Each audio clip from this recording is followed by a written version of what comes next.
Bienvenidos todos, feliz de estar aquí otro miércoles más en este espacio patrocinado por Socio Plus, un sistema de gestión de la provincia de Córdoba, pero presente en varios países de la región, y nunca más oportuno un sponsor de Córdoba que en esta ocasión, que voy a dedicar la próxima hora a charlar sobre cuotas, sobre precios y sobre el sector de gimnasios, con un amigo cordobés también, que ya es asiduo concurrente de nuestra casa, así que feliz de compartir la próxima hora charlando sobre la cuota con Elio Bustos. ¿Cómo va, señor?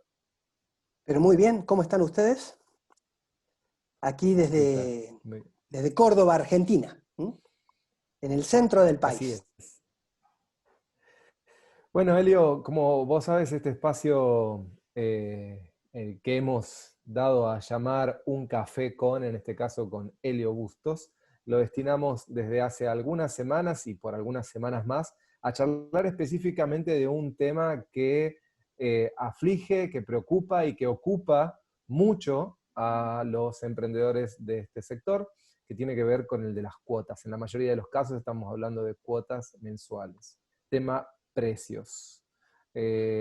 Para muchos que están en la antesala de la reapertura o para los que acaban de reabrir, han tenido la suerte de reabrir sus puertas en las últimas semanas, en un contexto como el nuestro tan inflacionario, definir a qué precio iban a ofrecer sus servicios a partir de reabrir las puertas ha sido algo que, bueno, les ha llevado bastante tiempo de reflexión y de análisis. Así que la intención desde este lugar es darles algunas herramientas más, información y ayudarlos a pensar sobre ese tema. Por eso mi primera pregunta, como siempre, es, Elio Bustos, ¿qué hacemos con las cuotas? Nada. ¿Qué sería nada? La idea es principalmente desmitificar la palabra cuota, porque la palabra cuota tiene un componente que es, en mi cabeza dispara un circuito neuronal que me dice, la cuota, si es cuota, debe ser igual para todos. Primer concepto de la cuota. Segundo concepto de la cuota, tiene una periodificación. Puede ser una cuota semestral, anual, puede ser una cuota mensual, pero yo tengo dos componentes que me condicionan muchísimo. Entonces, igualdad y periodicidad, cuota, a mí me dispara un circuito neuronal que me hace pensar que todos somos iguales. Y el grave problema que tenemos es precisamente de que no hay cosa más injusta que tratar iguales a los que somos distintos. Entonces el análisis de la cuota básicamente tiene que mutar hacia un análisis de precio. Y ese análisis de precio, que es decir, las unidades monetarias que yo estoy dispuesto a darle a alguien a cambio de un valor, no debería ser contaminado por la palabra cuota. Entonces, si yo hablo de cuota, hablo de un modelo de negocio que se ha colapsado, se ha atomizado totalmente, y que a mí me permite, me encierra en un planteo donde tengo que plantear una uniformidad partida en el tiempo. En esto, el concepto de valor está más asociado a algunas cuestiones que tienen que ver con entender por qué está dispuesto a pagar un segmento del mercado y después buscaré cuánto está dispuesto a pagar. Pero si yo entiendo el por qué está dispuesto a pagar, la fijación del precio deja de tener una cuestión, y ya no hablo de cuota, sino de precio, deja de tener una cuestión central. Si un cliente me compara por precio o por valor de cuota, si quieren, porque es un lenguaje que hay que quebrarlo, hay que demoler este concepto de cuota. Si un cliente me compara por precio, es porque nunca tuvo otra variable de comparación. Si yo hago jugar un montón de cuestiones que tienen que ver con la característica específica de mi prestación, ya sea proximidad, atención, calidad, obtención de resultados y demás, que es por lo que la persona podría estar dispuesta a pagar, es decir, yo voy al gimnasio que me queda más cerca, voy al gimnasio que me permite estacionar con mi auto, voy al gimnasio que me atienden y me ayudan, voy al gimnasio que me cuida, voy al gimnasio que me ayuda a mejorar una marca. Entonces, cuando yo hago una construcción de valor respecto de alguna de esas variables, que es por lo que cualquier cliente está dispuesto a pagar, el precio pasa a ser una variable no tan determinante. ¿Y qué pasa? Me van a comparar por cualquiera de las otras variables, pero no por precio. Entonces, cuando yo veo en algunos establecimientos que se acerca a la gente y la persona que está en recepción le entrega al comienzo de ese acercamiento un papel, un flyer, un folleto con los precios, en realidad esos precios están más referidos a la cantidad de veces que va a venir en la semana, a las horas que puede ocupar para ciertas y determinadas actividades grupales, pero nada más alejado de aquello que viene a buscar la persona que viene y se acerca a mí. Entonces, el precio es función, hablándolo en matemáticas, del valor transferido. A mayor valor transferido, mayor precio estará dispuesto a pagar una persona. Y no al revés. Es decir, lo determinante de mi negocio no es precisamente el precio, sino todo lo otro que yo a veces descuido. Entonces, lo primero que tengo que decir al momento de fijar un precio hacia adelante, hay distintas modalidades para fijar precio, ¿no? Pero lo primero que tengo que decir, che, a ver, ¿cómo es el escenario en el que yo me voy a mover en los próximos meses? Porque en función de ese escenario es que yo voy a definir el tema precio. Entonces, este tema tiene dos componentes. El escenario que viene, la mayoría de los empresarios, hasta antes de la pandemia, los profesionales estaban decidiendo en contexto de riesgos. Es decir, yo definía algunos escenarios optimista, realista, pesimista, en cantidad de clientes, y fíjense que acá no hablo de alumnos ni de socios, sino de clientes, es decir, gente que es cliente. El alumno paga la hora cátedra y el socio debería ayudarme a pagar el alquiler y la energía eléctrica, si fuera socio. Entonces, yo no tengo socios, no tengo alumnos, lo que tengo son clientes. A partir de ahí, en ese escenario, el cliente se va a mover en un contexto de absoluta incertidumbre.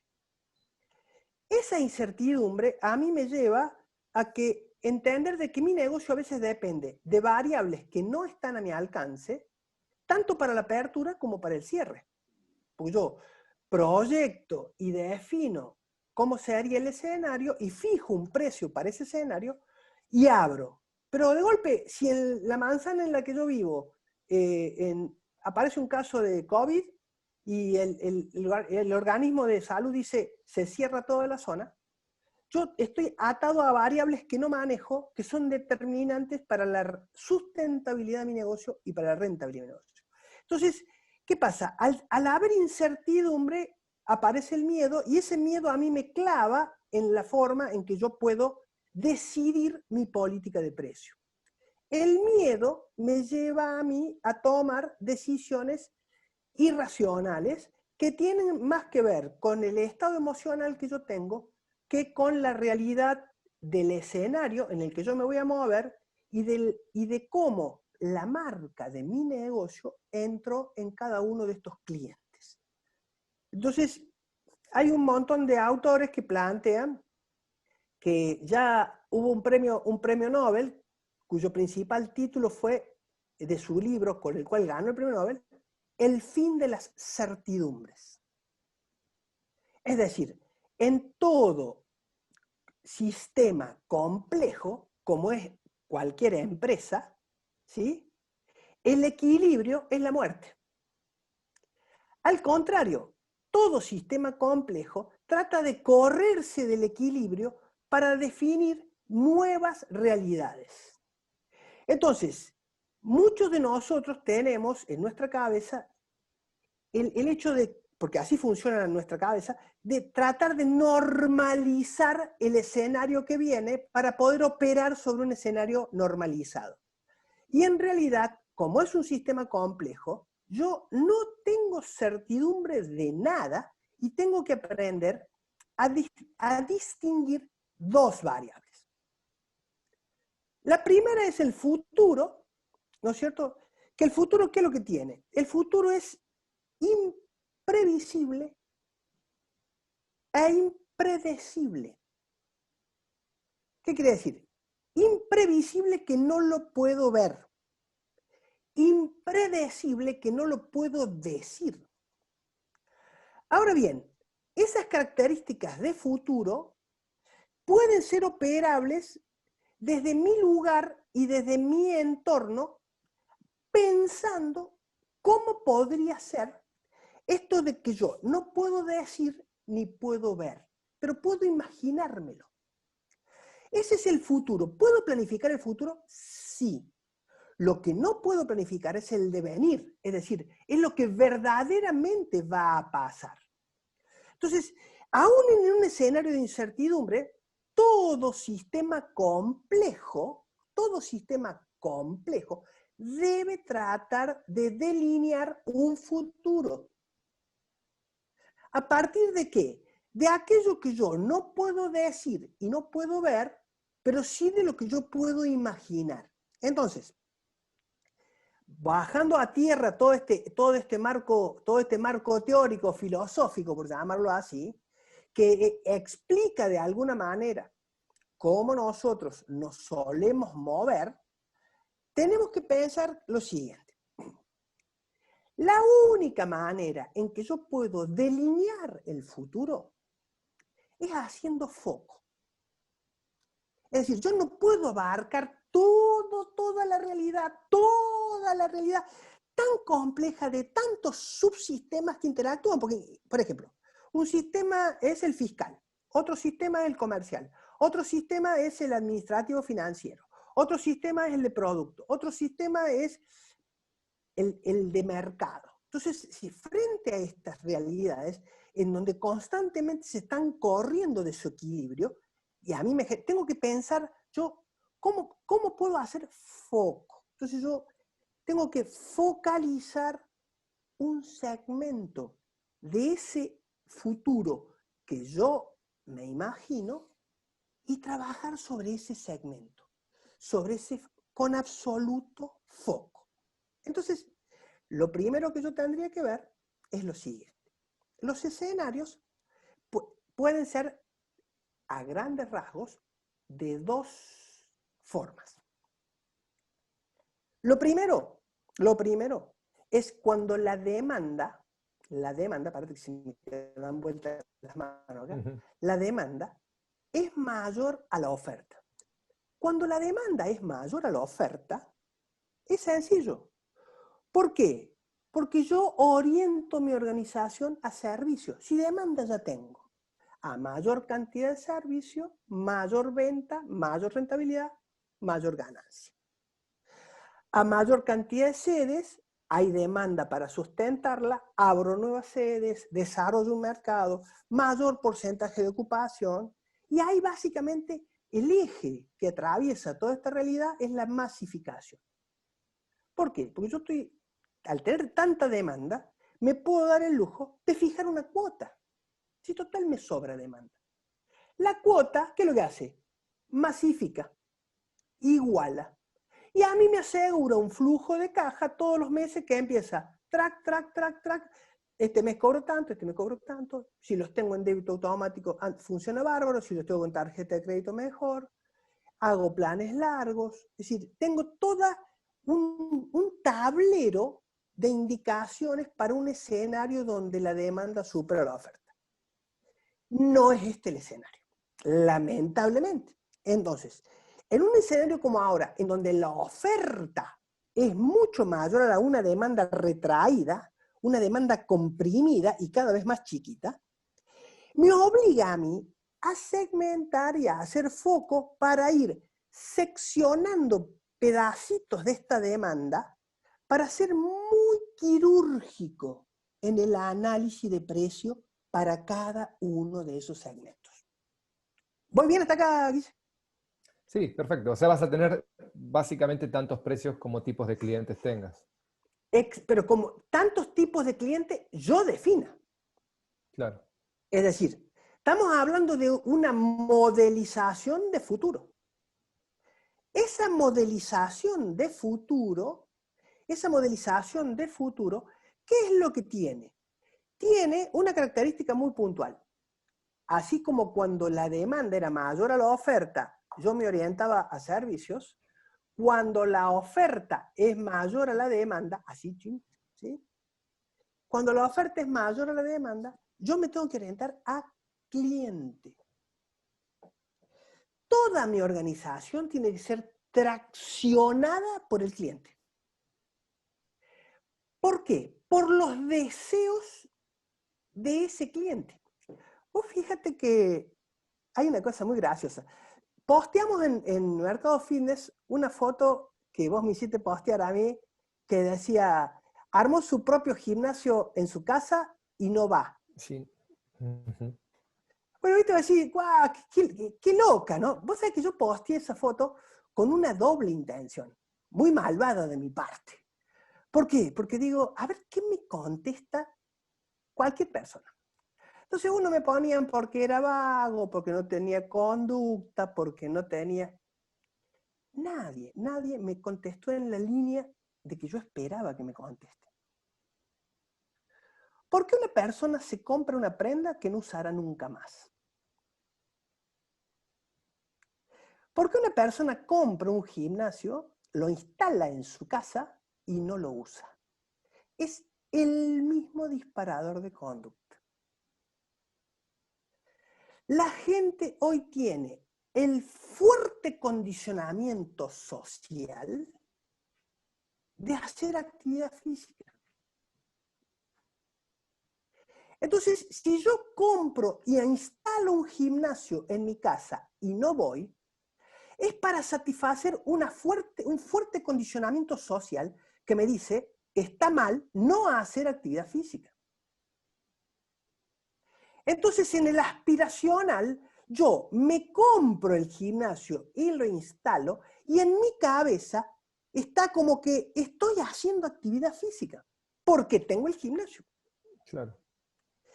Estos íconos que disparan las conductas, a veces suelen ser el carnet de membresía del gimnasio. Si vos te cruzas con alguien en la calle y le preguntas, ¿estás haciendo actividad física? No te contesta.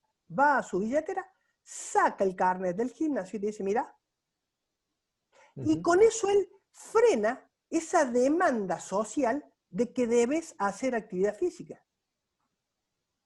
Entonces, nosotros Yo tenemos... recuerdo, en ese sentido, te acoto algo que por ahí Por viene favor. a colación y que creo que tiene todo que ver. Habíamos publicado hace algunos años ya un estudio en el cual habían corroborado que un 70% de las personas que entraban a averiguar a un gimnasio y que no terminaban comprando, salían del gimnasio y compraban un sustituto que ofreciera una solución de ese estilo, que podría ser tranquilamente, por ejemplo, comprarse zapatillas. O sea, el mismo presupuesto que iban a destinar a una membresía a un gimnasio, lo terminaban invirtiendo en esto que decía Helio, de sentir que estoy complaciendo el mandato social de estar físicamente activo, y ya tener zapatillas para hacerlo me pone un poco más cerca de eso.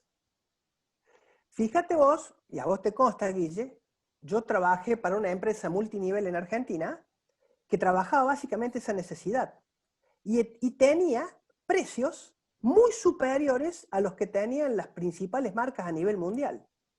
Fundamentalmente, ¿por qué? porque hacía accesible ropa deportiva de altísimo nivel a lugares donde habitualmente las principales marcas no llegaban.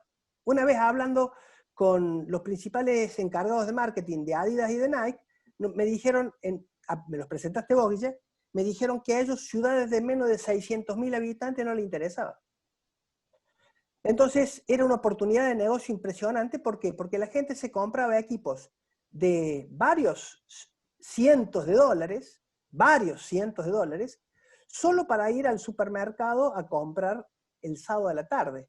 Y el sábado a la tarde, en los pasillos de los supermercados, parecía más un pasillo de un gimnasio que un pasillo de un retail. ¿Por qué? Porque yo, así como me compro ropa deportiva, me la compro para tirarme en el sillón y ver el partido del Barcelona. Entonces, yo me siento parte del espectáculo deportivo y hasta me agito, pero tirado en el sillón, viendo cómo otros corren. Estos motivadores, estos disparadores, son centrales para entender por qué la gente está dispuesta a pagar.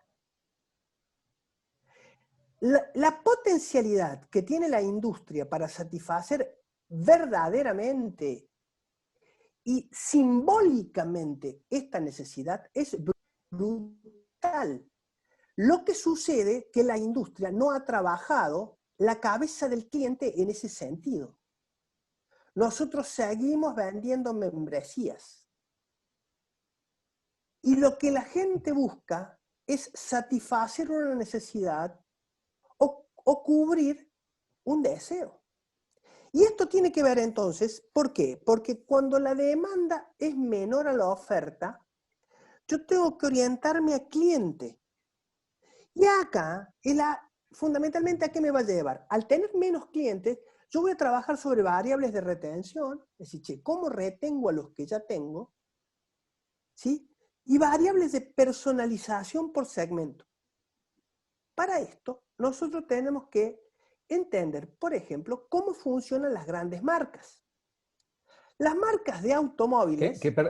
Perdón, que personalización no estás haciendo referencia a un servicio uno personalizado. No, sino al personalizar por segmento una necesidad puntual.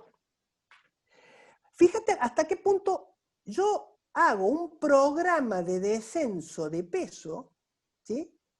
Y si yo soy gordo, como de hecho tengo sobrepeso, voy y lo contrato, yo siento que ese programa, si está bien hecha la comunicación, es para mí.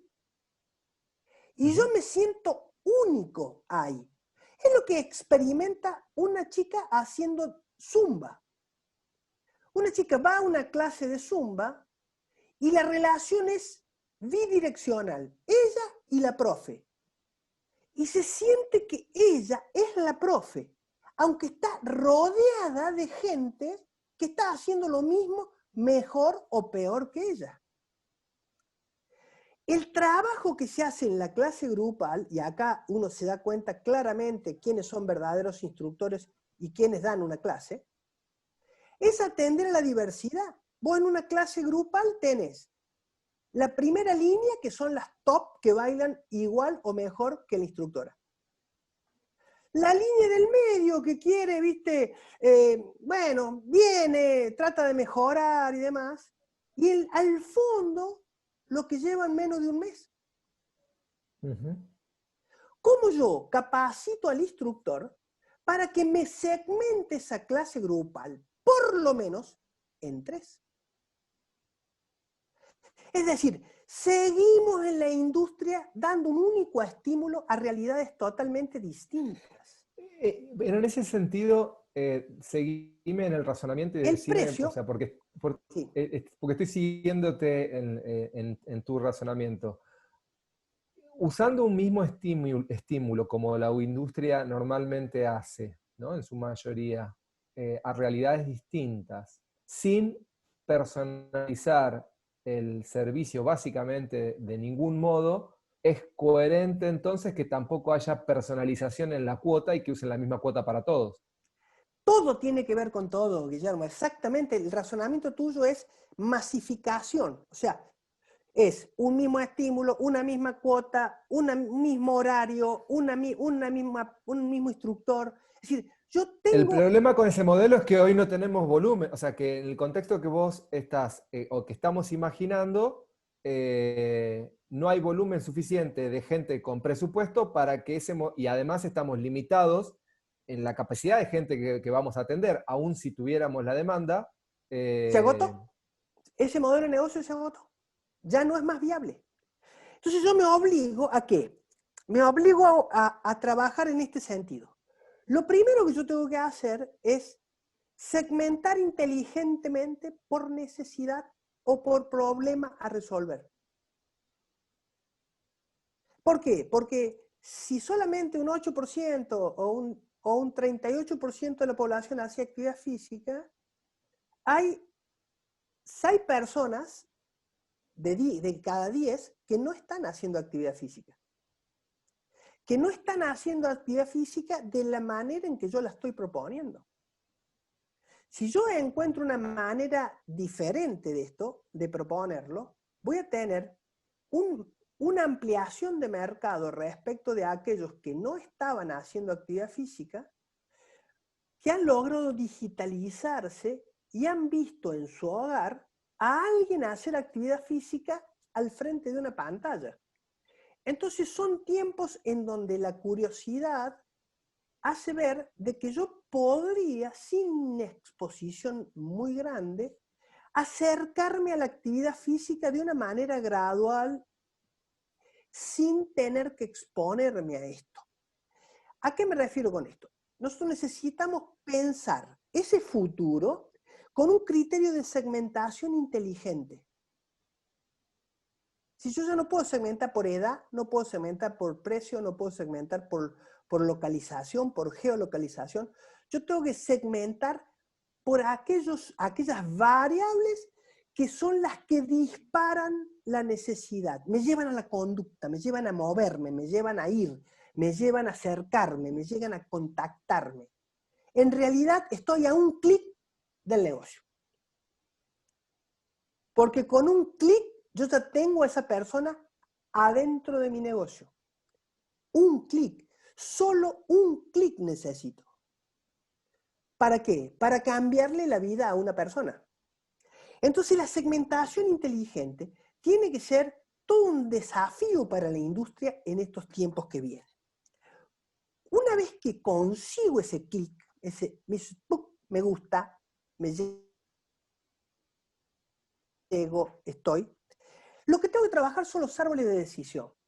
Los procesos de decisión en lo virtual son totalmente distintos de los procesos de decisión en el uno a uno personal.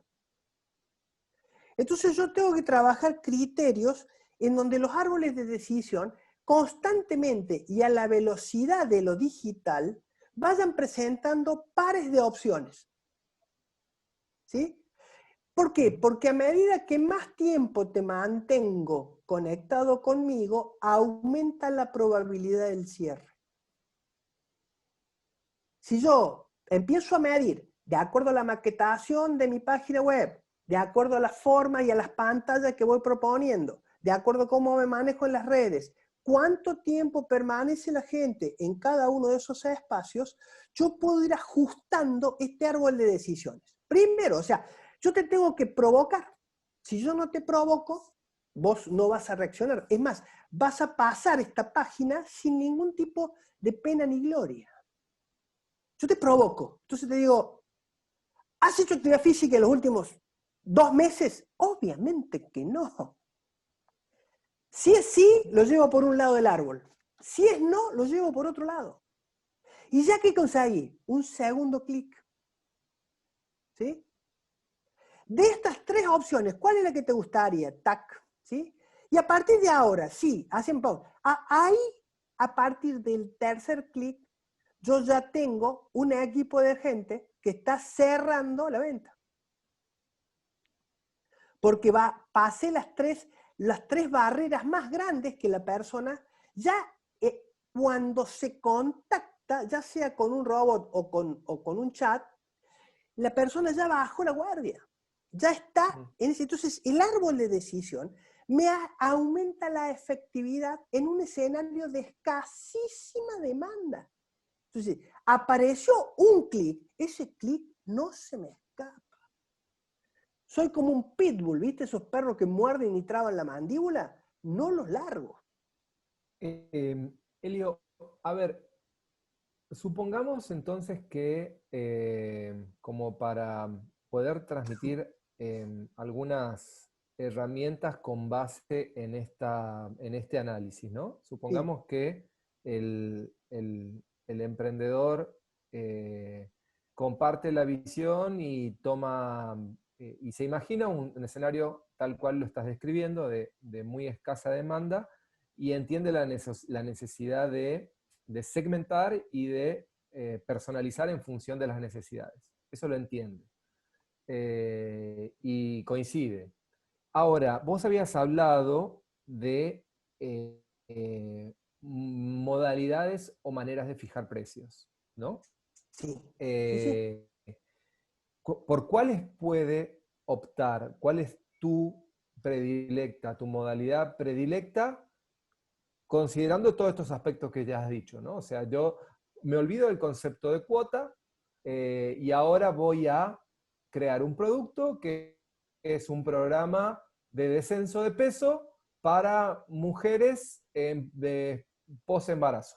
¿Está? Y es un Perfecto. Sí. programa de 90 días con asesoramiento nutricional y coaching.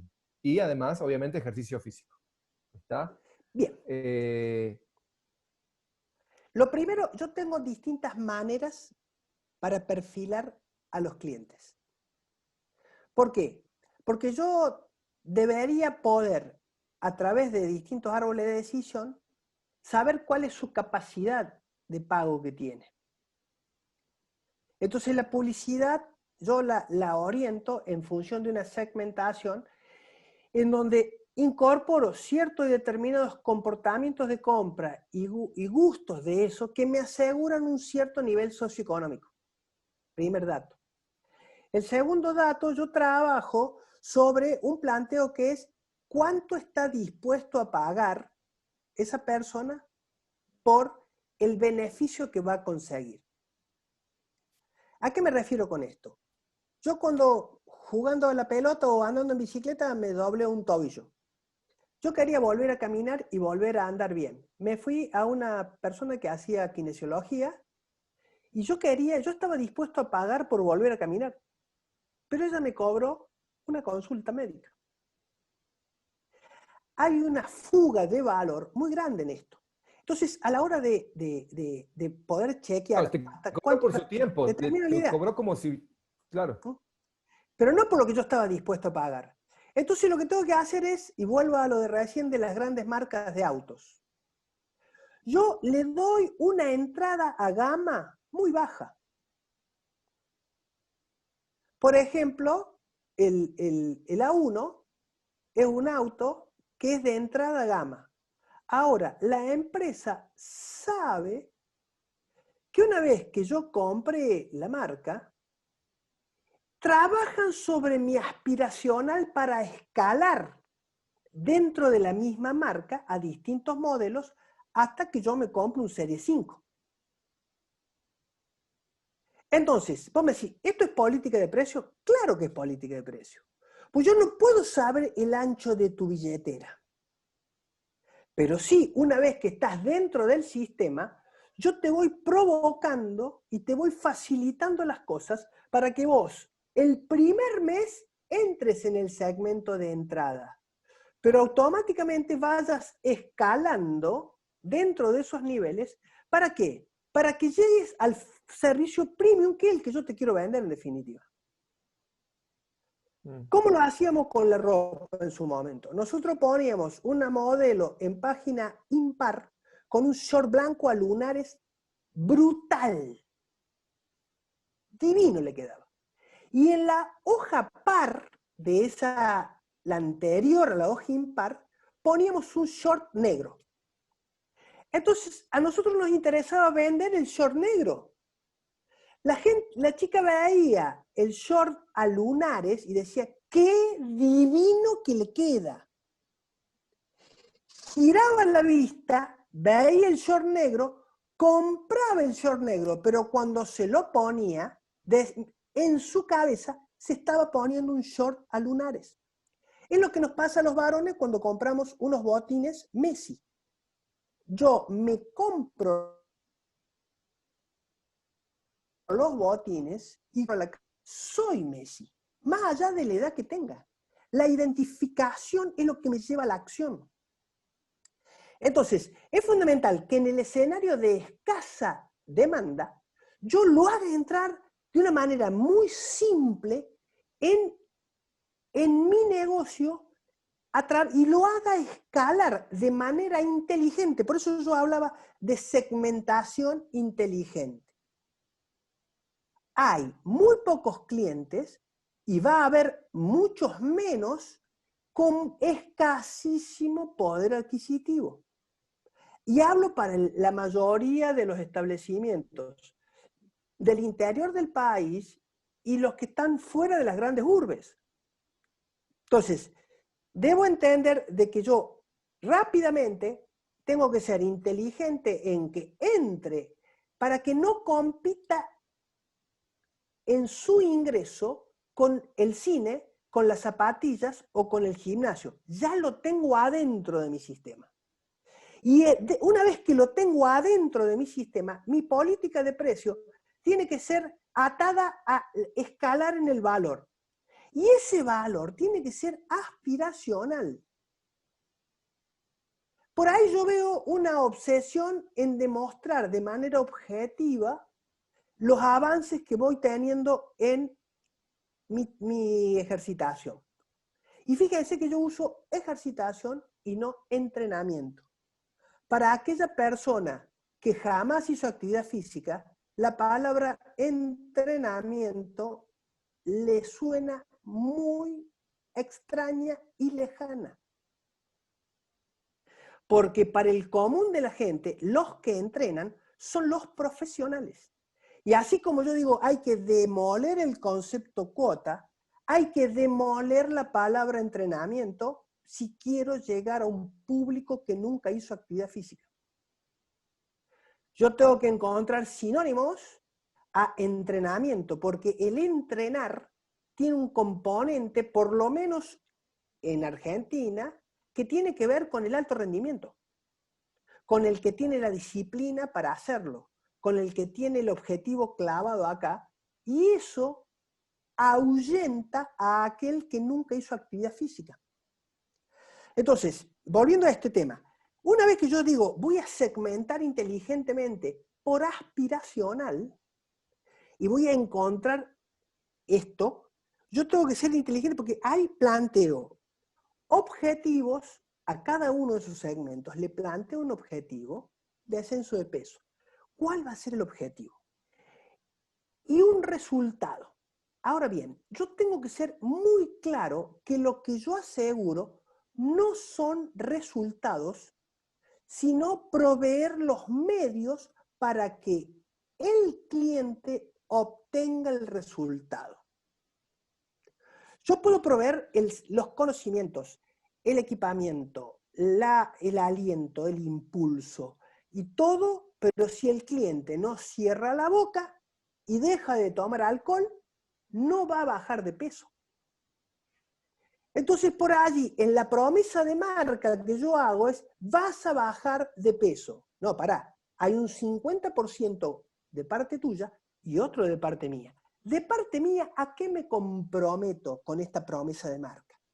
A este proceso, tac, tac, tac, tac, clarito. Clarito para no engañarnos. Hay gente que te vende un celular sabiendo de que no te va a volver a vender un aparato celular en su vida. Entonces vos le decís, che, ¿este celular es estufa? Sí. ¿Tiene agua caliente y fría? Sí, sí, tiene agua caliente y fría. Una vez que se lo compraste, chao. Porque el tipo sabe que nunca más te va a vender otro celular.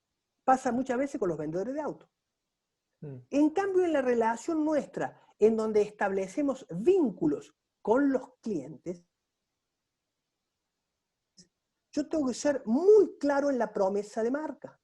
Porque esa promesa de marca es la que me va a asegurar un mercado futuro donde yo ahí sí voy a obtener la rentabilidad que busco. Pero esto es un proceso y un trabajo. Si de acá a 2 años hice esta segmentación inteligente, con árboles de decisión, aumentando la efectividad y demás, cuando yo llego a un éxito determinado, la gente dice, mira la suerte que tiene este tipo. ¡Oh, qué va! Y no entienden de que ha sido parte de un proceso en donde la inmediatez no me permitió ver un poquito más allá de esto y pude diseñar un mercado esperado. Ahora vos me decís, mira, Helio, puede que se dé, puede que no. Todo tiene una probabilidad de ocurrencia. Ahora, como decía Einstein, que la suerte me encuentre trabajando. Y si yo trabajo para eso, a lo sumo se podrá extender en el tiempo el éxito de este emprendimiento, pero va a venir, porque la necesidad que tiene la gente de hacer actividad física es absolutamente comprobable. El 80% de la gente tenemos sobrepeso.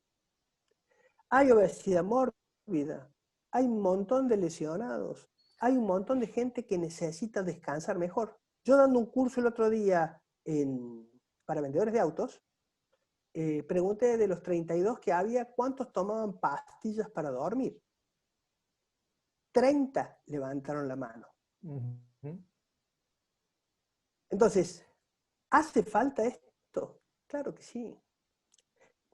Te escucho. Te veo con ganas de preguntar. Sí, no, para pasar para ir pasando en limpio y que queden como los conceptos clave más destacados. Entonces, descartamos esto de despersonalizar el servicio y por ende el precio de venta, ¿no? O sea, para evitar fugas de valor y poder a la persona que le ofrezco algo que da respuesta a una necesidad concreta que tiene, inicialmente un precio de entrada más bajo, como para meterlo dentro, como vos decías, meterlo dentro del sistema del gimnasio y ya dejar de competir con otros servicios donde la gente normalmente invierte parte de su presupuesto personal o familiar, ya está dentro del gimnasio, y una vez que está dentro de nuestro ecosistema, lo voy a empezar a tentar con upgrades, ¿no? Con un servicio con mayor valor añadido, con mayor personalización y sobre todo basado en sus aspiraciones, ¿no? En querer ser como, en querer tener el cuerpo de, en querer verse como tal o cual, o compartir una clase con tal o cual grupo, ¿no? Claro que sí. ¿Hasta ahí vamos bien? Vamos perfecto. ¿Por qué? Entonces allí, si ustedes se fijan, ¿qué hacemos con la cuota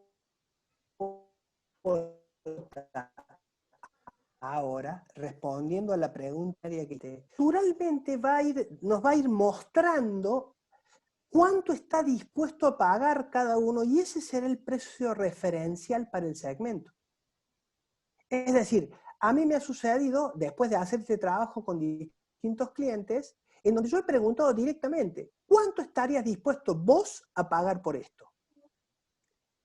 Y la persona evalúa toda la trayectoria que hicimos con ella, desde que entró hasta que la hicimos escalar, y generalmente te tira un precio que está entre un 20 y un 30% por encima del precio que vos pensabas cobrar.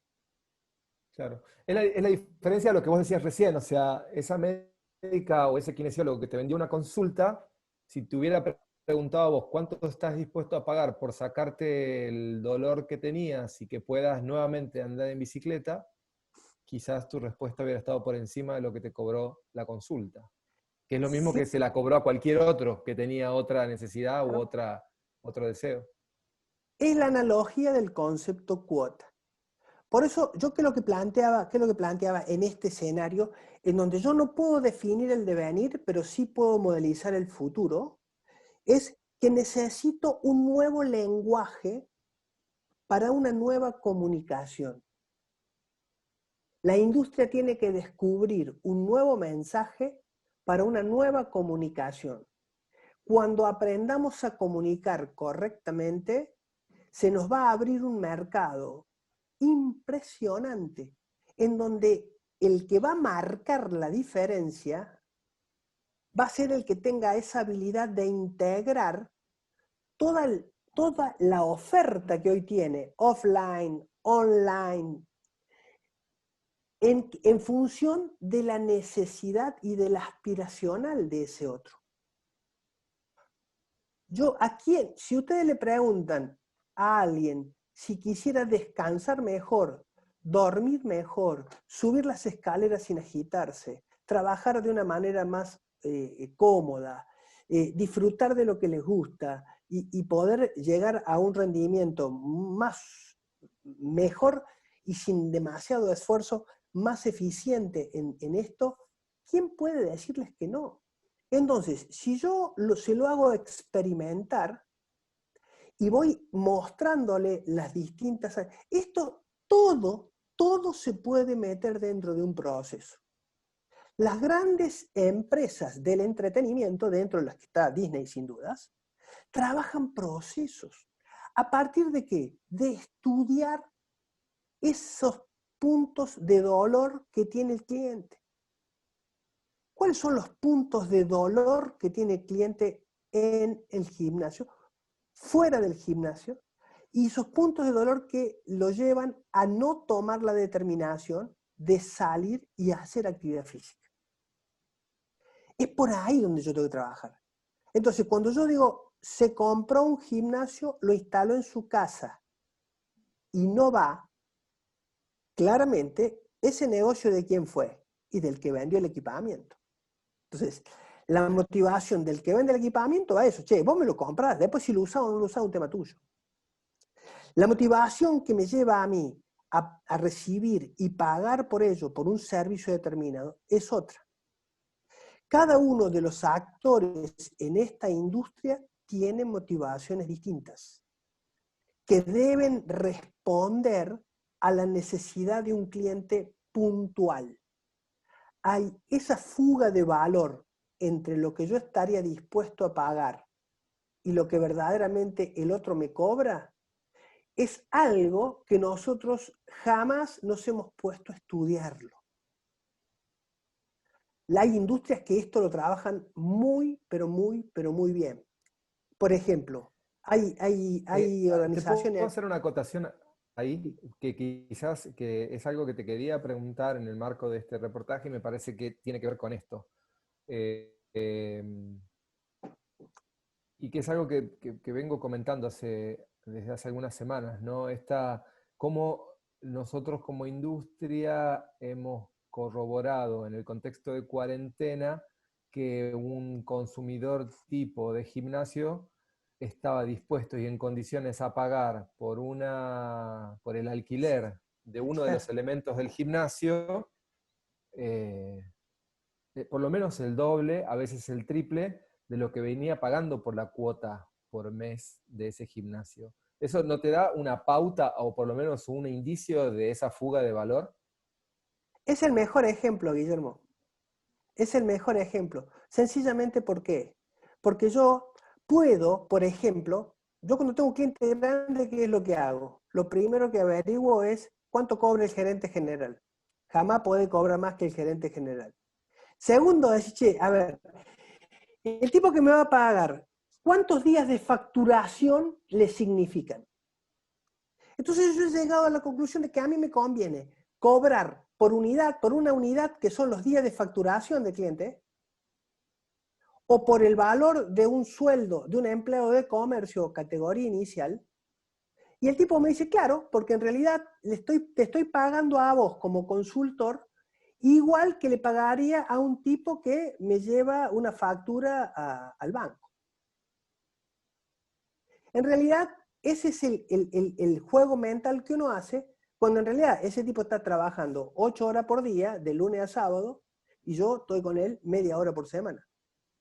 Claro. Pero en su cabeza hice una asociación que le terminó resultando barata. ¿Me explico? Entonces cuando vos decís, che, ¿cómo puede ser que un tipo pague 5.000 pesos por el alquiler de una cinta y pague 1.000 pesos por mes en la membresía? Y él está dispuesto a pagar.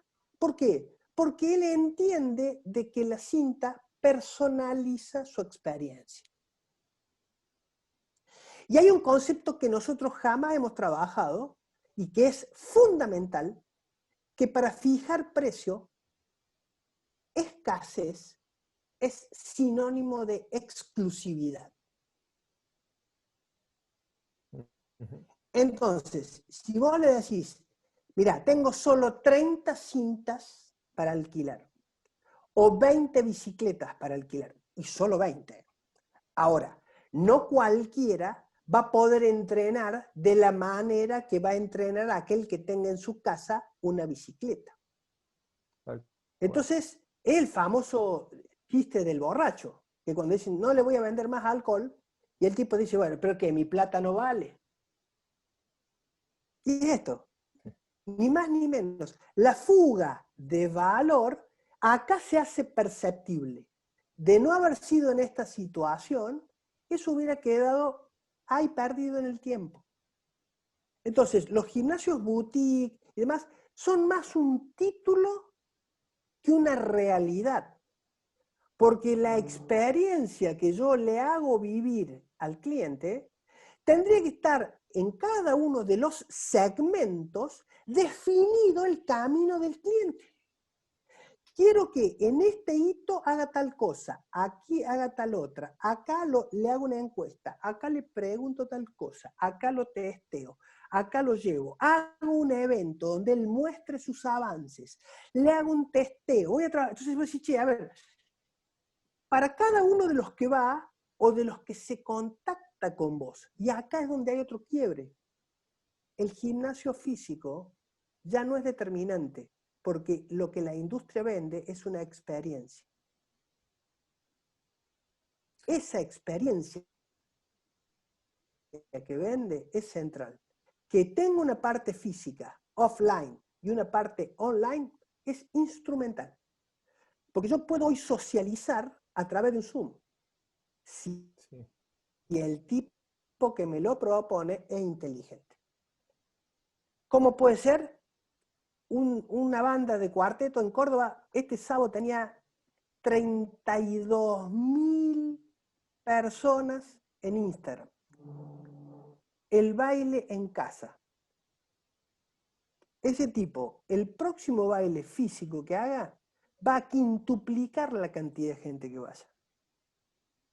Entonces, en esto, no puedo confundir el canal offline, online, con la necesidad. Yo estoy dispuesto a pagar por la necesidad, no por el canal. Yo estoy dispuesto a pagar por la solución al problema. Porque vos trabajes sobre mi aspiracional y me ayude a conseguir ese estado de bienestar. Lo demás es accesorio. El precio es accesorio. Elio, te quiero dar un par de minutos para un cierre. Y te hago de nuevo la misma pregunta que en el inicio. ¿Qué hacemos con la cuota? 2 minutos, ¿eh? Así 2 cerramos. minutos. Dale. 2 minutos.